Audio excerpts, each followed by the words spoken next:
Bu ayda sədəqə vermək çox gözəldir. İmkanınız olan qədər çalışın, başqalarına faydalı olasınız. Xahiş edirəm sizdən, qısa ömürdür, pulu pul üstə yığmayaq. Xərcləməklə azalmır, vallahi azalmır.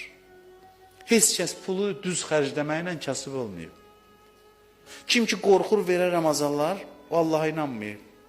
Bunun xəzinənin sahibi odursa, deyirsə buna ver, necə ola bilər ki azaltsın? Yenə deyirəm, azalacaqsa başqa səbəbdən azalacaq. Ola bilər azalsın, amma xərcləmək səbəbindən olmayacaq. Mütləq başqa səbəbdən olacaq. Xərcləyin, gücünüz çatan qədər az olsun, imkanınız nisbətində xərcləyin. Hətta deyir, xurmanın yarısı ilə belə, yəni o varlılar o saat deməsin, elə xurma bəsdir. Varlının, amma kimin imkanı yoxdursa, bir xurma ilə də. Biz xurma hissəsini eşidirik o saat. O saat hamı gedir, xurma alır, kərir, dayanır məscidin qapısında. Deyir, bu qədər söz danışsan, infaqdan, sədəqədən eşitmir. Xurmanı tez eşidir, gəlir onu verir ki, hədisdə xurmanı deyib, o adam üçün ki, başqa heç nəyə imkanı yoxdur. Nə qədər xurma yedizdirəcəksən cəmaata.